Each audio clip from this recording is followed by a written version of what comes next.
எல்லாருக்கும் வணக்கம். இருமல் தும்மல் வரும்போது, ஸ்டேர்ஸ் ஏறும்போது, குதிக்கிறப்போ யூரின் லீக் ஆகுதா, வாஷ்ரூம் போயிட்டு வந்ததுக்கு அப்புறமும் பிளாடர் எம்டி ஆகாத மாதிரி ஃபீல் ஆகுதா, இதுதான் யூரினரி இன்கான்டினன்ஸ்னு சொல்றோம்.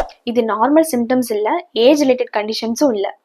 அண்ட் இது பிளாடர் இஷ்யூஸ்னால மட்டும் கிடையாது.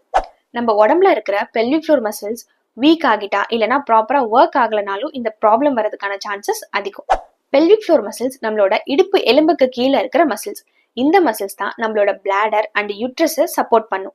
யூரினை கண்ட்ரோல் பண்றதுக்கு ரொம்ப இம்பார்ட்டன்டான ரோல் பிளே பண்ணுது. ஸோ இந்த மசில்ஸ் ப்ராப்பரா ஒர்க் ஆகலைன்னா யூரினரி இன்கான்டினன்ஸ் நடக்கும். ஆனா உண்மை என்னன்னா, மோஸ்ட் ஆஃப் த உமனுக்கு இந்த மசில்ஸை எப்படி ஆக்டிவேட் பண்ணணும்னு கூட தெரியாது. இங்க தான் பிசியோதெரபிஸ்டோட என்ட்ரி.